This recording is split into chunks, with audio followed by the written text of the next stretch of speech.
Never was it more obvious that a fake narrative is being peddled and all other versions either censored or the people involved subject to abuse and dismissal and slurs than the two stories that have dominated the news in recent times, which is the alleged chemical attack in Syria and the alleged nerve agent attack in Salisbury, England, on the former Russian agent, actually double agent. He was working for British intelligence, and his daughter. Both official stories are so full of holes. It's almost excruciating to watch. And this week we have seen this barrage and deluge of lies from every direction. And when the odd voice in politics, like the Labour Party opposition leader in Britain, Jeremy Corbyn, not the rest of his party, by the way, who are next to frickin' useless. Well, they're not next to useless, they're useless. But when he has asked for evidence and questioned the legality of the 100 missiles fired at Syria on the basis of a lie, then he's shouted down not only by the government party, which gives new meaning to the word pathetic, by the way, but then so does his own party, who also trying to undermine him and say they're disgusted with the fact that he could question the official story.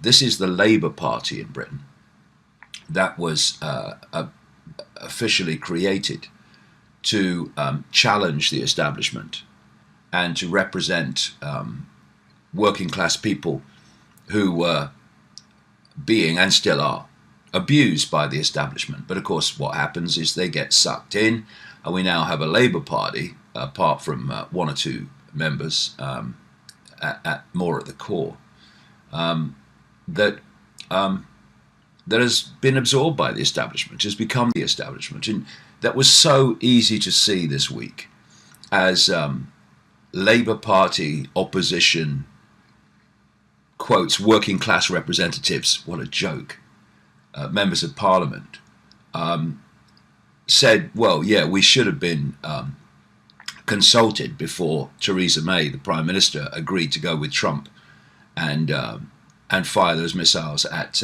Syria. But we don't question the fact that it was the right thing to do. Only we should have made the decision. And it was a real head shaker. There is no opposition in Britain, just as there is no opposition in the United States, for example. Now, people will, might say, well, that's a strange thing to say, because the Democrats and the progressive mindset that's hijacked the traditional left that I grew up with, they're opposing Trump. Well, yeah, but that's a sideshow. That's the vaudeville. They're not overwhelmingly, in terms of the Democratic politicians, challenging this US foreign policy of using the military to intervene in other sovereign countries. Because that's what Obama did, the progressives' hero. And Trump is just continuing the same, just as Obama continued on what Boy George Bush did in his presidency. Not that he made any decisions. And this hidden hand agenda for the Middle East has continued under all of them. And so basically, I've been saying for a long, long time that what we call democracies are actually, in effect, one-party states. And now we're more and more seeing it. You look at the Republican Party and you look at the Democratic Party, and you're seeing the fusion in America very clearly into a full-blown, in-your-face public arena one-party state. And we've had the usual absolute crap this week. This is the quote of the week for me from Donald Trump announcing the airstrikes on Syria based on a lie. Britain, France, and the United States have marshaled their righteous power against barbarism and brutality. What? They fired at themselves, have they? Righteous power. This is the madness. This is the psychopathic insanity that we're dealing with. The belief that you are righteous, you are the good guys, even though you are collectively, those three countries, Britain, France, the United States, responsible for untold mayhem, death, destruction, and slaughter across the Middle East. You are the righteous power. And because you're the righteous power, and interestingly, this mentality is also seen in this whole progressive mentality, which I'll come to in a second, the connection to that. But once you think you have righteous power, then you can do what you like. And anyone that tries to question you or challenge you, they are not righteous, and therefore what they say is irrelevant. Because you're righteous, I am right. As I say in the new book, the only right is I am right. And if you look at the mentality of the progressive mindset, you see the same thing. This is why we have moved into the post-fact society where facts don't matter. Because the progressive mindset believes that it is right and it is righteous. And thus it can dismiss any other opinion except its own, and agree and even campaign for the silencing and censorship of any opinion other than its own, because it is right. And this, of course, righteous mentality was behind all the horrors that religion has perpetrated on the world through the centuries, because these religious nutters, these clinically insane people that ran the Inquisition and run the extreme Islamic mentality, they believe they are right, and because they are, if you like, agents of their God, and therefore special. Where have you heard that before? We are the chosen people of God. Then whatever they do is righteous, no matter how grotesque. And this is the mindset, clearly, from that quote that was behind the, war criminal attacks on Syria. And why? Because they want rid of Assad as part of a much wider global agenda. And Israel's right in there. His fingerprints are all over it. Because Israel has had a long plan to balkanize the Middle East, break up the countries of the Middle East into ethnic and religious factions, and therefore take control of the wider Middle East. And what's been standing in their way is Syria. Libya was also, and Gaddafi was also a bulwark against that, and as therefore they got rid of him, thanks to righteous Obama and righteous France and righteous Britain. And the next on the list was Syria and Assad. Now, because the Russians came in to support Assad, that threw a massive spanner in that works. And now they are trying to find another way of getting rid of Assad and balkanizing the Middle East, breaking up Syria into factions. And you're seeing the land that the American military occupy is not planned to be given back, and will be held as part of this balkanization process.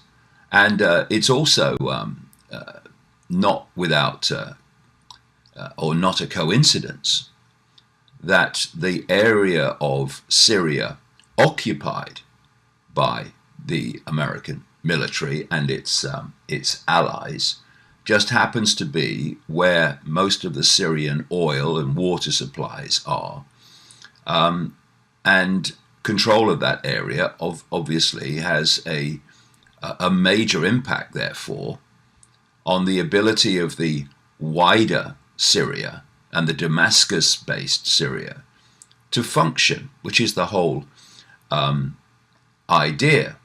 But there's another development this week, which is part of this balkanization. The headline on davidicke.com was war criminal and arch neocon Bolton in contact with Arab states to create regional force in Syria, says report. Now, John Bolton, who is the psychopath's psychopath and was involved with centrally involved with the Project for the New American Century, which drew up this list, these neocons of extreme Zionists that drew up this list of regime change countries in September 2000, the ones that have been ticked off ever since. He's just been appointed the US National Security Advisor to Trump. And immediately after his appointment, the missiles were unleashed on Syria. That's not a coincidence either. The man is, again, clinically insane. But this story says John Bolton, US President Donald Trump's new National Security Advisor, is spearheading a push to establish a coalition of Arab military forces in Syria to pave the way for an American withdrawal, according to reports. The White House is considering putting a compelling reward on the table in order to convince Arab states like Saudi Arabia to deploy forces to Syria, CNN reported, citing a source close to the White House. The idea of creating an Arab force recently gained traction after Trump declared earlier this month that he wanted American troops out of Syria very soon and have other countries take care of it. The United States, in particular, is enlisting assistance from Egypt, Bahrain. Egypt, they massively fund in terms of weapons aid development money. Bahrain, another terrorist state that is a tyranny imposing the will of a fake royal family on the rest of the population. Jordan, a vassal state of the United States and of Israel. Kuwait, same in terms of the United States at least. Oman, Qatar, Saudi Arabia, and United Arab Emirates. Saudi Arabia and the United Arab Emirates are just a disgusting expression of humanity, and again run by psychopaths and fake royals who are vassals again of the United States. And Syria and Saudi Arabia is fast becoming a obvious, it was in the background anyway, but obvious vassal of Israel with the emergence of this crown prince, Mohammed bin Salman, who is actually running Saudi Arabia, the King Salman, official monarch, just a puppet and a figurehead. I include in the new book the connections between the emergence of Mohammed bin Salman as crown prince when there were others in front of him at one point in the succession, and they kind of died very conveniently to allow him to be crown prince, and how he is a puppet of the United States and of Israel, and that has come from a one-time member of the Saudi royal family who got so sick of it, so sick of the corruption, that he fled, and I think he now lives in Germany. The story goes on, the US and its regional allies have backed militants opposed to the Syrian government since the conflict broke out in 2011. In fact, they orchestrated the so-called militants to start the civil war, to unseat Assad, just as they did the same in Libya, to remove Gaddafi. Now, because these Arab states are simply vassals of the United States, any occupation of Syria by these Arab countries like Saudi Arabia is actually American occupation, an Israeli occupation. That's what it is. And it, if they do go through with this, it gives the opportunity of the American administration to say, oh, look, we know we've come out and left the country. But they haven't. Their vassals are running it on their behalf because they have bigger fish to fry, because this is not the end of it. They want Lebanon, they want Iran, and eventually they want Russia and they want China. In fact, the fact that they are looking for a conflict with Russia, which I've been talking about since the 1990s, is now becoming patently obvious. Now, if we look at the other developments this week in terms of the claims of a chemical attack, I watched a little girl, a 7-year-old, being interviewed about the chemical attack, which she was claimed to be involved in. And of course, it was all over the papers. Little girl left foaming at the mouth by horrific gas attack is one headline. Who could do this to these little children is another. Because of course the media is just the mouthpiece of this establishment core, this hidden hand. But I watched this interview with this little girl, and if she'd have been in a chemical attack, well, my goodness, she's recovered dramatically well. It's amazing how, like this daughter of the Russian agent who was said to be hit by this nerve agent, this lethal nerve agent in Salisbury, which has been blamed on Russia. She's left hospital. I mean, just a miraculous recovery. When you see, and I've watched a bit of this recently, when you see explanations by chemical weapons experts of the nature of these agents, these chemical agents, I mean, it's just the tiniest bit, almost minuscule, and you're done for. But she somehow has survived. And I watched this girl, and it wasn't just that there seemed to be no physical evidence that she'd suffered this gas attack, but her demeanor, her chatty, laughing demeanor, as she explained what happened, while she's looking off camera all the time, by the way, was nothing like you would expect from a little girl of 7 who'd just been through the horror of a gas attack and somehow survived. But then this starts to come into focus because as the Syrian army has pushed the Western-backed terrorists out of this East Ghouta area and this Douma area of that region where this gas attack was supposed to have taken place, then journalists have been able to come in, Russia Today journalists from their Arab stations, channels, and on the back of that, Western journalists from things like British newspapers and others. And suddenly the story is not of a gas attack.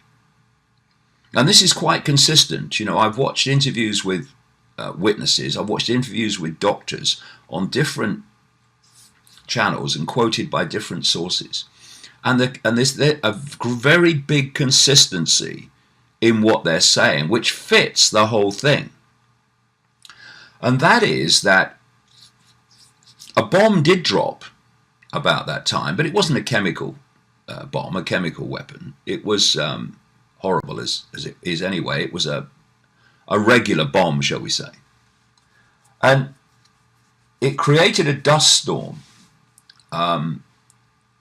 And people have been sheltering in tunnels under Duma as the conflict went on between the terrorists backed by the West and Assad's military. And these doctors and witnesses say that people came to that hospital facility suffering from a lack of oxygen distress. There's a name for it which the doctors gave, and that while they were there, while the people suffering from this lack of oxygen were being treated, members of this White Helmets organization, this fake humanitarian group funded by the West and totally allied to the head chopping terrorists of the most extreme variety. Some of these White Helmets shouted gas, and everyone panicked. And in immediately, the White Helmets had the water coming out of the hoses, hosing people down, saying gas attack, gas attack, gas attack. And someone, just by chance, you'll know, was filming it. And so what you saw with this, here's footage of an Assad chemical attack, according to the doctors there and according to witnesses, was not a gas attack at all. It was people suffering from distress of another kind, nothing to do with a chemical attack, who were then drawn into a panic by the White Helmets, who shouted gas attack. And so it makes total sense, that explanation of the facts, which is that the doctors are saying we didn't treat anyone for a chemical poisoning because there wasn't a gas attack. And it explains why this little girl is so matter of fact and chatty and laughing and joking and around in her demeanor when she's talking about it. And the Russian government has claimed all along that this attack was a fake and didn't happen, and was used as an excuse, no problem reaction solution as I call it, to attack Syria. And that is, of course, exactly what happened. And on the back of that, you have the exploitation and use of the usual demonization of Russia by connecting Russia to Assad, and thus being responsible also for a gas attack that clearly didn't happen. And if we had a media that even approached the definition of journalism, these people would never get away with it. But instead, we've had the official line, apart from one or two who actually have turned up in Duma now, that the terrorists have gone. and are able to move around and ask people questions. Apart from those tiny few, the rest of the Western media has just supported everything. And not only that the government says, but not only that, they have attacked and slurred anyone who has the nerve to question the official story, even though it's quite demonstrably a pack of bloody lies. And of course, on the back of that, because, as I keep saying, that the plan is to go to war with Russia, and has been all along, on the back of this has come headlines like this: experts fear hackers will hijack home computers for attack as the Russians take revenge on UK families for this attack on Syria. Tens of thousands of British families' computers have been targeted by Russia, potentially paving the way for a devastating cyber attack, security chiefs warned last night. They fear the Kremlin is trying to identify vulnerabilities, allowing it to lay a foundation for future offensive operations that could cripple Britain. Evidence for that, Larissa Brown, Defence and Security Editor of the Daily Mail. Well, the security chiefs told me. Yeah. From the same organisations that told you there were weapons of mass destruction in Iraq. Remember that?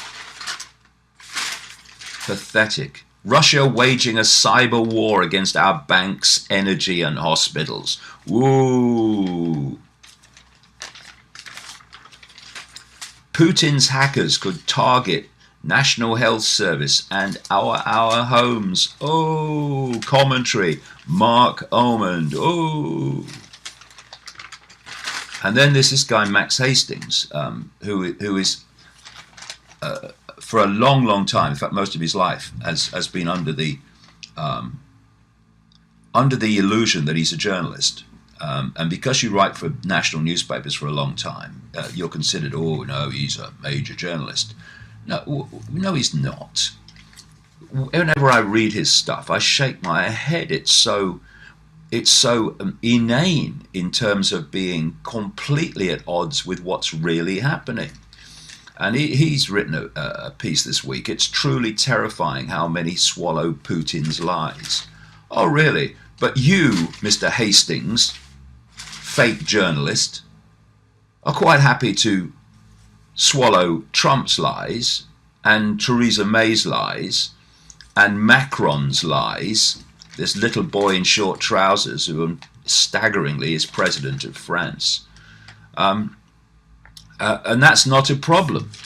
But, Putin, no, swallowing his lies. If it wasn't for, and I'm no apologist for Putin, I mean, if you run Russia, then you don't take prisoners. To run Russia for as long as he has, well, you obviously have a big ruthless streak, otherwise you wouldn't be able to do it. Such are the pressures to challenge that as you're on the way up and when you're there. So I'm no apologist for Russia, but I would say this: the demonization of Russia is so unbelievably over the top and made up. That's obviously an ulterior motive, and the ulterior motive is they are preparing public opinion and softening the public mind for an attack. And I would also say this: without the maturity of the Russian government, not just Putin, but his outstanding foreign minister, Sergei Lavrov, we'd probably be in World War III by now. If you had a trigger-happy, gung-ho Russian government, we would be in World War III already. And not only that, without the intervention in Syria, Syria would now be completely occupied by the extremist of extremists